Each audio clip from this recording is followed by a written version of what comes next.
99.3 Nigeria Info Lagos. Good morning to you. Welcome to the second part of Dailies today after Sports Drive with Femi and the gang, represented by Chuma. But we're here now to take you through the papers, the second part of Dailies. I am Sheriff Quadry. I'm Jimi Disu. Good morning. Yes, guess who's back? He's back. You've heard his voice. How was your? It was nice. I had enough time to rest. The rest, yeah. And enjoy myself. Okay, that's fine. That's fine. Don't ask me how. It's fine. That's okay. By the way, I would be taking a rest as well. What? When? No. Definitely okay. No. Let's start Lagos. You can watch the show on Facebook and on YouTube. Nigeria Info 93.3 is how you can watch on Facebook and on YouTube. Let's start with the story here.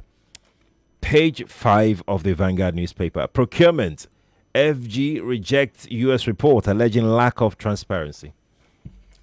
Well, the good thing about this is that the rejection really is by the Auditor General's office. And I'm glad that the presidency, as the presidency spokesman, did not actually respond to it. I'm one of those who believe that, look, you don't need to respond to everything, every form of criticism. It's not advisable, and so it's the Auditor General that responded to this. But it's not something that we don't know. It's something that is well known to everybody. Everything we do in this country, almost everything we do at government level, state, local government, lacks transparency. It is part of our DNA. And how we are going to rectify this, only God knows. Poverty has even made it worse.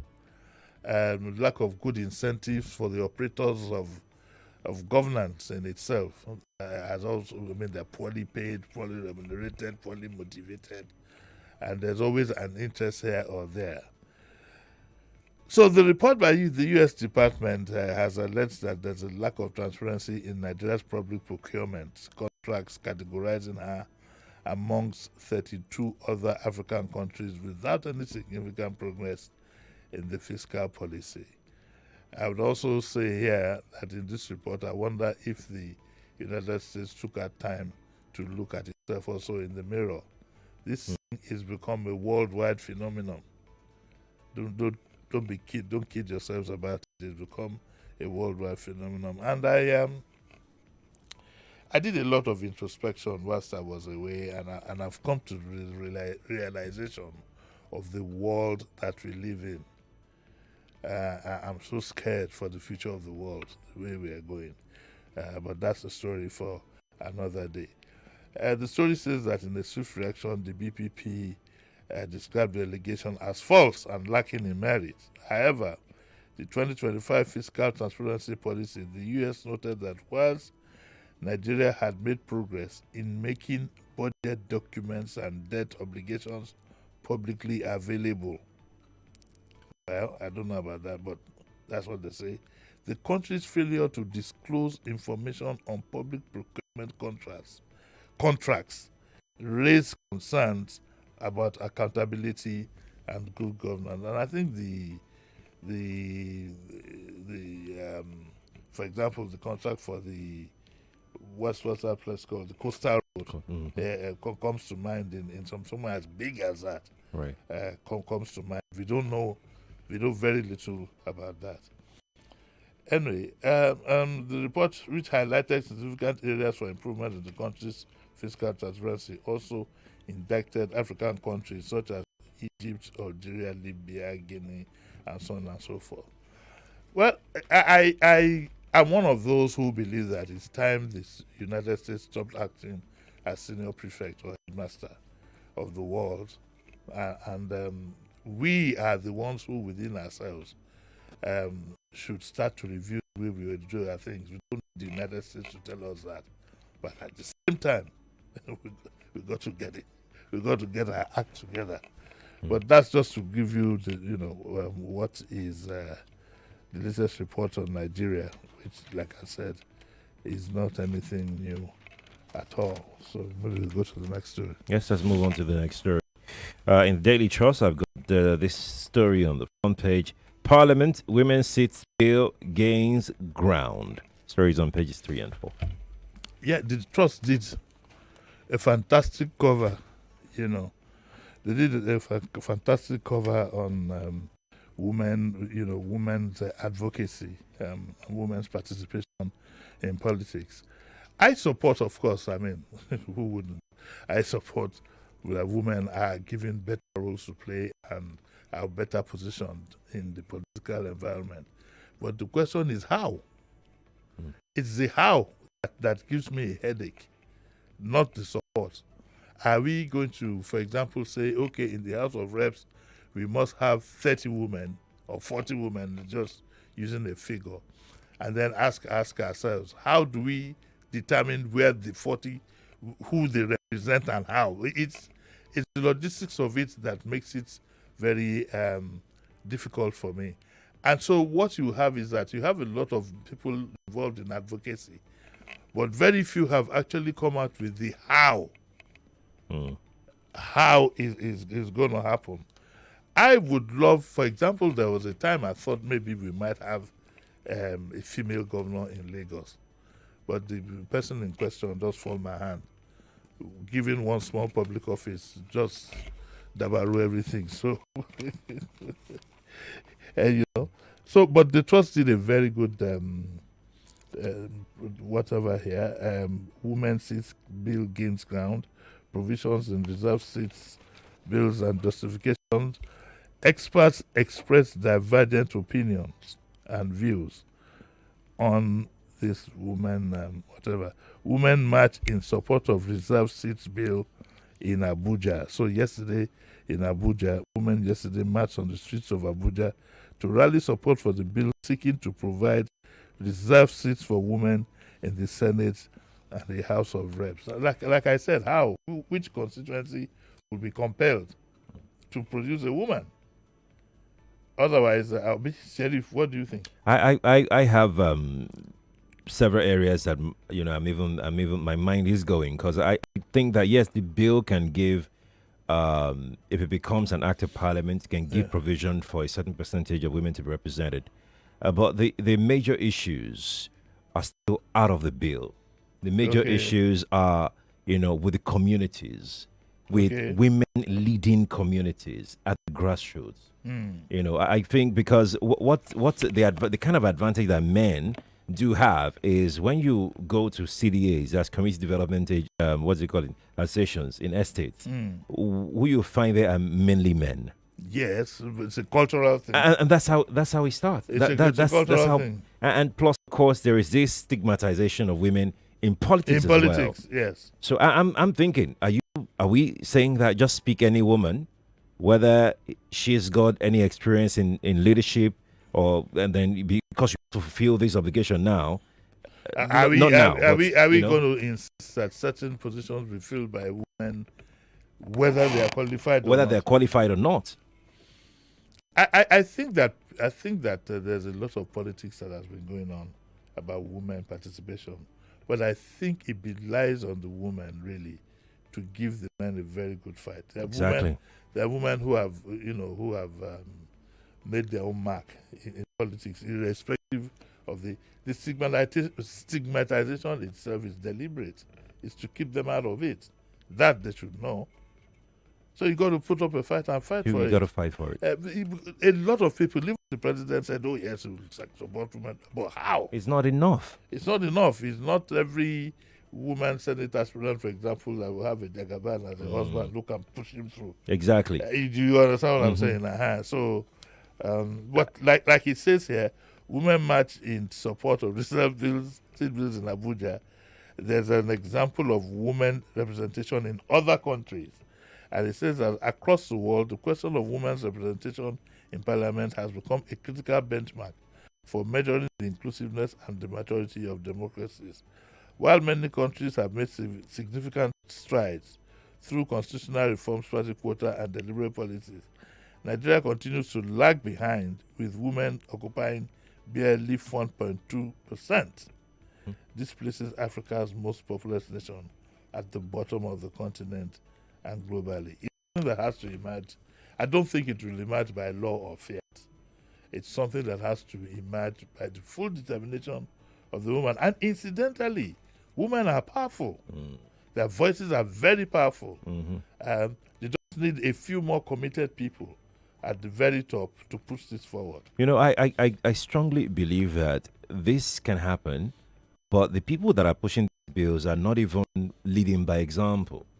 Because look at them, how many state governors, how many senators, how many House of Reps members from their own states have female. Let's start with the governors. How many female deputy governors do we have? How many female governors do we have? Now look at the states themselves in their different constituencies. How many females came out that are representing their constituencies right now? Yes. So I'm wondering, why are you pushing this bill when you've not led by example? You are not leading by example. You've not done anything concrete to show goodwill. For me, the biggest problem is the how. You can't legislate elections as to who should. You can't do that. You can't say that. Okay, Eric Moore, for example, Eric Moore ward must be led by a woman. Must be led by a woman. You can't do that. So I think that even on the part of the woman, maybe one can say that a lot of politics is being played. They haven't looked at the practicality of it. Really, is to get down to the grassroots and go grab power. That's where I feel.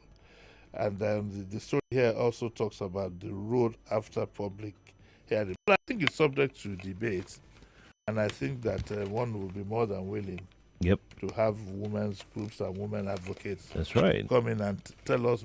In principle, I don't have anything against being led by a woman. In fact, it has been shown to me, I'm of the view that women even make better leaders than men. But that is a story for another day. So it's for them to. This is my belief that it's for them to go grab the bull by the horn and deal with it, because the men have messed up completely. Right. Messed up completely. And that's it. Let's go to our next story. Page 7 of the Vanguard newspaper. Drug abuse. Marwa asks families to acquire drug test kits at home. When I saw this this morning, I was kind of frightened that if at this point my good Oga Bugba Marwa is saying that we should acquire drug test kits at home, the question is, who should use the kits first? the children or the adults? I've been compelled now to start a new series. On my Saturday program, I'll do maybe about 4 and then leave and bring concerned Nigerians as to the question I want to ask. Really, is that have the elite gone mad in this country? Have they? It appears as if drug abuse is quite prevalent amongst those who we term as the elite in this country, because of the various things that we do. When you're on holiday, you have time for all this nonsense. And going through the social media and see what's going on. These drug kits should be used by the heads of the families. What example have we set for our children? I saw the video of a school where the boys were smoking and whatever, and I heard the hell that people raised, and I laughed. How many years ago, when I was in Form 5 in 1971, things like that happened, but there were no cameras to take them. Yes. People smoked when we were in school.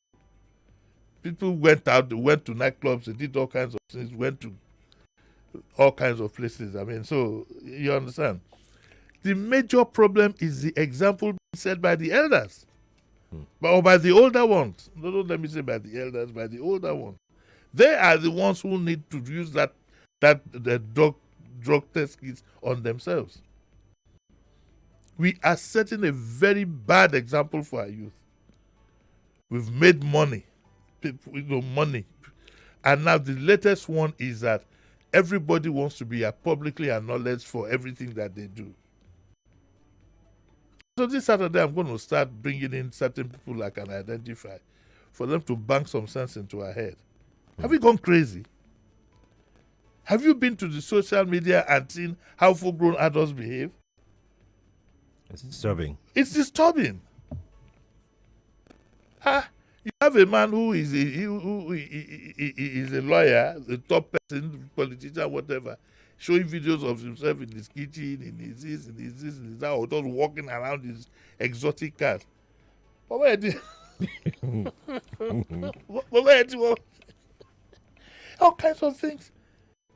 Look at the way we behave at parties, look at the way we behave in public. It's always about convoys and this. And by the way, something that set me laughing, Sheriff, I didn't know.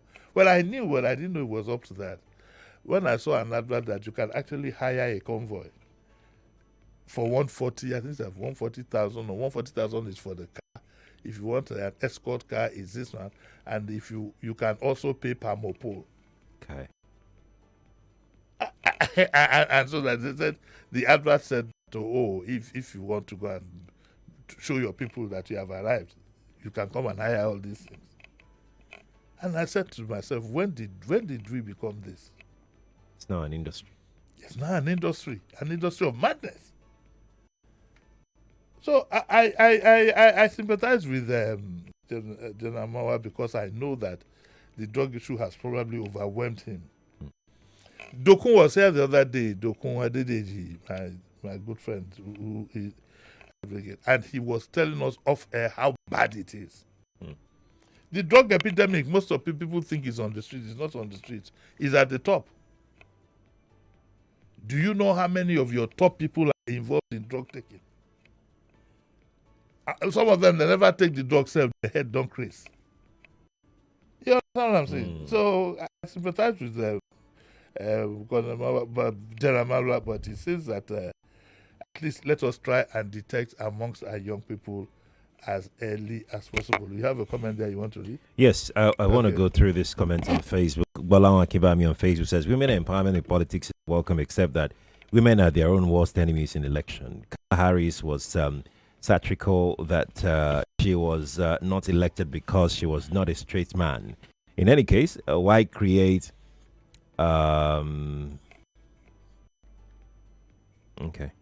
why create special seats for women, shooting up the cost of governance?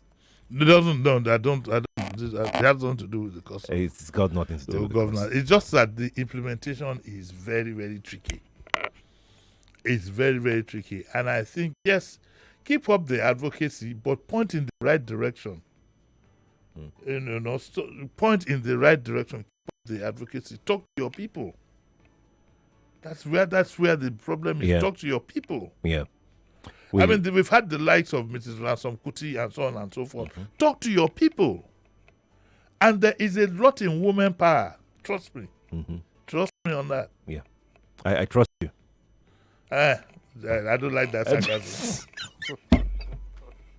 You have experience in this. I'm not experienced. You said there is a lot. I knew there was. You said trust me 2 times. There was a hidden thing in that. You said it two times now, know. Or is it 3 times? I don't know about women matters again. I've designed for women. You said, and you were saying it with trust me. Trust me. Okay. No, I have to trust you on that. No, don't trust me. I think that yes, this conversation is not a newspaper analysis conversation. It's a big conversation, and we need to start from where we should start from, and that is talking to ourselves. To not vilify women, to not stigmatize women.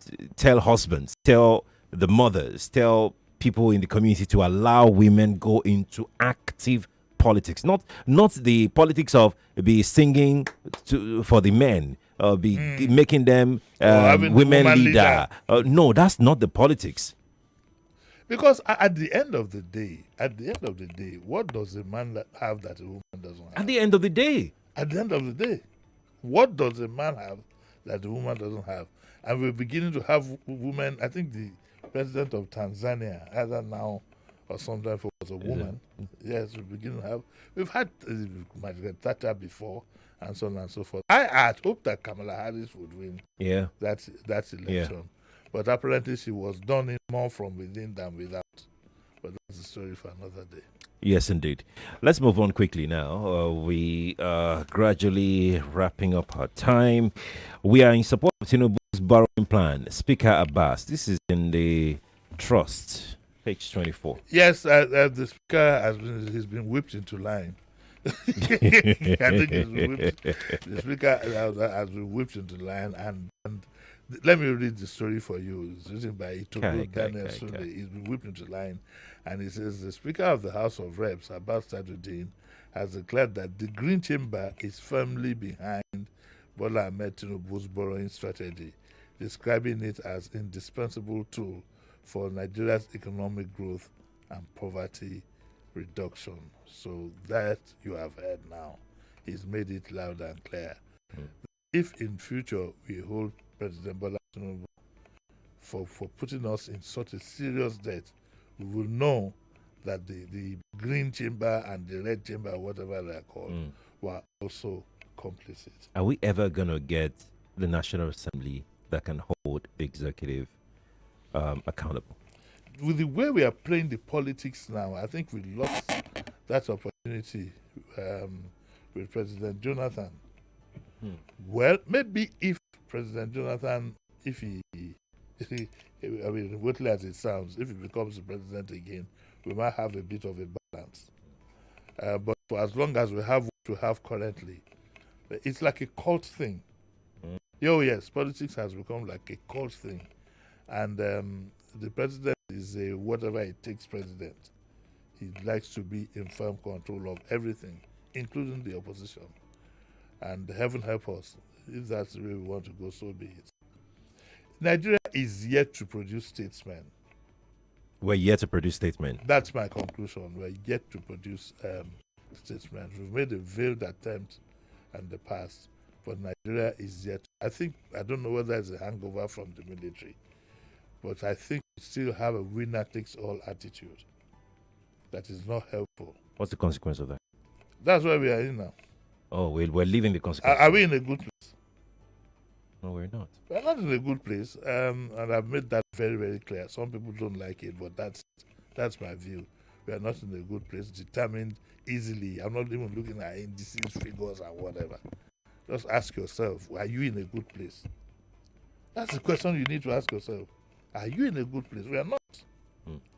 We are not. So this idea of winner takes all, now it's almost a political offense to say you're in the opposition.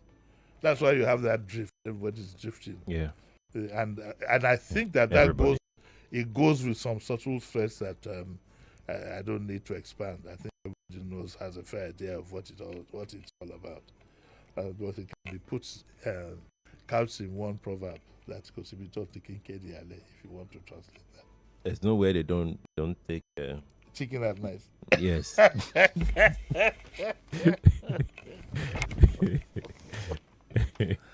Okay. Should we go now? I think we can just mention this story here before we go. Burkina Faso, Mali, Niger withdraw from ICC. Yes, this is we can't take this because it's because of time. The implications are far and wide. But I just had this. What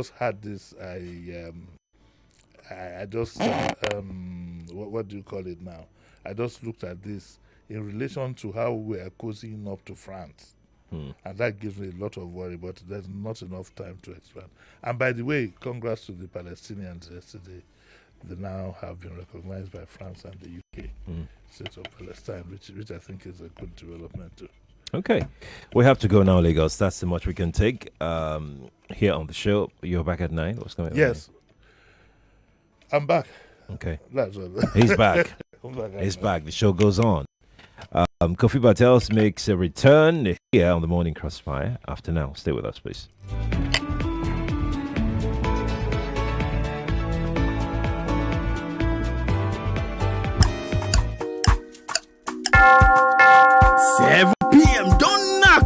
Now 99.3 Nigeria Info. We are more than just radio. Subscribe to our YouTube channel at Nigeria Info FM. Check us out on Facebook at Nigeria Info 99.3. Follow us on Twitter at Nigeria Info FM and on Instagram at Nigeria Info FM Lagos for live updates as it happens. 99.3 Nigeria Info. Let's talk.